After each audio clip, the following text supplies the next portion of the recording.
আসসালামু আলাইকুম। সম্মানিত শিক্ষক মণ্ডলী, বিশেষ করে বেসরকারি মাধ্যমিক বিদ্যালয় এবং কলেজগুলোতে যে সকল শিক্ষকরা চাকরিরত অবস্থায় আছেন তাদেরকে আমি আজকে স্বাগতম জানিয়ে শুরু করছি। বন্ধুরা, আজকে 16ই মে, আর অল্প কিছুদিনের মধ্যে এক মাসের মতো সময় আছে। এরপরে আমাদের পবিত্র ঈদুল আজহা।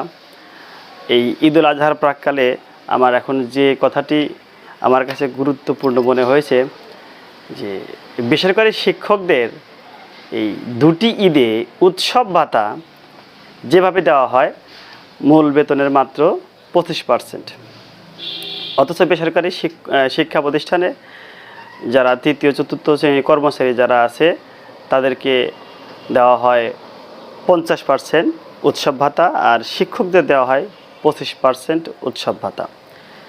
দেখা যায় এই সামান্য পরিমাণ উৎসব ভাতার কারণে শিক্ষকরা ঈদ আসলেই একটু ভয়ে থাকেন, একটু আতঙ্কে থাকেন যে কিভাবে এই ঈদটা পার করা যায়।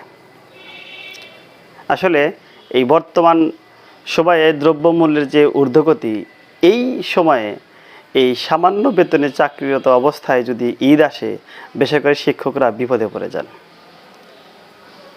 এখন এই অবস্থা উত্তরণের উপায় কি? আমাদের শিক্ষক সমাজের সমস্যা হলো যে আমরা আমাদের নিজেদের কথা বলতে ভয় পাই। আমরা এর আগে দেখলাম এই আমাদের কাউসার স্যার যিনি আন্দোলনের নেতৃত্ব দিয়েছিলেন, তার নেতৃত্বে সারা বাংলাদেশে শিক্ষকরা আন্দোলনে অংশগ্রহণ করেছিল। সেই দুর্বার আন্দোলনের পর ফলাফল হিসেবে তাকে চাকরিচ্যুত হতে হয়েছে। অথচ তার চাকরিচ্যুত হওয়ার পরে আমি একজন শিক্ষকও দেখলাম না যে তার জন্য কেউ কথা বলেছে, সংবাদ সম্মেলন করেছে, কেউ কিছু বলতে সাহস পেল না। তাহলে আন্দোলন করবে কারা? নেতৃত্ব দেবে কারা? যারা আন্দোলন করবে তাদেরকে যে কোনোভাবে হোক হ্যারাসমেন্ট করা হচ্ছে।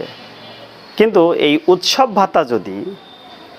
ভাতা যদি না দেওয়া হয়, না চাওয়া হয়, তাহলে কিন্তু এই উৎসব ভাতা কোনো সুযোগ সুবিধাই কিন্তু আমরা পাবো না। যদি আমরা আমাদের দাবি যদি নাই জানাতে পারি, তাহলে আমরা পাবো কিভাবে? সামনে ঈদ আসতেছে, হয়তো বা এই ঈদে চলে যাবে, আবার নতুন ঈদ আসবে, কিন্তু আমাদের অবস্থার কোনো পরিবর্তন হবে না যদি না আমরা নিজেরা চেষ্টা করি। এজন্য সামনে কোরবানি ঈদের আগে সংশ্লিষ্ট সকল মহল থেকে, সকল শিক্ষক নেতারা যারা আছে এবং যারা কর্মরত আছেন, নতুন এবং পুরাতন যারা শিক্ষক আছেন, তাদের কাছে আমার অনুরোধ হলো, আসেন, আপনারাও আসেন, আমরা সবাই একসাথে ঐক্যবদ্ধভাবে আমাদের দাবিগুলো তুলে ধরি। আমাদের দাবিগুলো মাননীয় প্রধানমন্ত্রীর কাছ পর্যন্ত বা কান পর্যন্ত যেন যেতে পারে, আমরা এই ব্যবস্থা গ্রহণ করি। যদি আমরা তা না করতে পারি, তাহলে আমাদের অবস্থার কোনো পরিবর্তন হবে না। আমাদের এই সামনে কোরবানির ঈদে চলে যাওয়ার পরে এই যে এখন শুনতেছি শিক্ষামন্ত্রী শোনা কথা যে শিক্ষকদের বেতন ভাতা বা বাড়ি ভাড়া বাড়াবে, এই আশ্বাসবাণী, এই আশ্বাসবাণীতে আমাদের কোনো লাভ নেই। কারণ আমরা এর আগে আন্দোলনের সময় কিন্তু আমরা আশ্বাসবাণী শুনেই আন্দোলনটা বন্ধ করে দিয়েছিলাম। আশ্বাসবাণী দিয়েছিলেন এই বর্তমান শিক্ষামন্ত্রী, যিনি তখন উপমন্ত্রী ছিলেন, প্রতিমন্ত্রী ছিলেন, তিনি তখন আশ্বাস দিয়েছিলেন। কিন্তু কি হলো?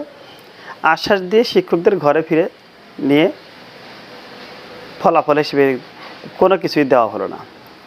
সুতরাং এখন যে কথা বলা হচ্ছে, বাড়ি ভাড়ার কথা বলা হচ্ছে, এই বাড়ি ভাড়া যে আশ্বাস নয়, এটা আমরা কীভাবে বিশ্বাস করব?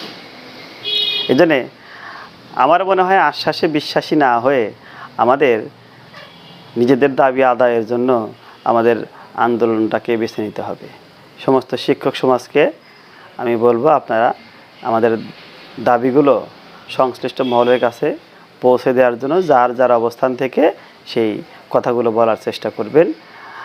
আশা করি সংশ্লিষ্ট মহল এই বিষয়ে বা শিক্ষামন্ত্রী এ বিষয়ে দ্রুত পদক্ষেপ নিয়ে শিক্ষকদের জীবন মানের উন্নয়ন ঘটানোর মাধ্যমে দেশ ও জাতির শিক্ষা ব্যবস্থার উন্নয়ন করবেন এবং দেশ ও জাতির উন্নয়ন করবেন বলে আশা করি। সেই আশাতেই বুক বেঁধেই এখনও আছি। আপনারা এর ব্যবস্থা নেবেন এই আশা রেখে এখন শেষ করছি। সবাই ভালো থাকুন। আল্লাহ হাফেজ। আসসালামু আলাইকুম।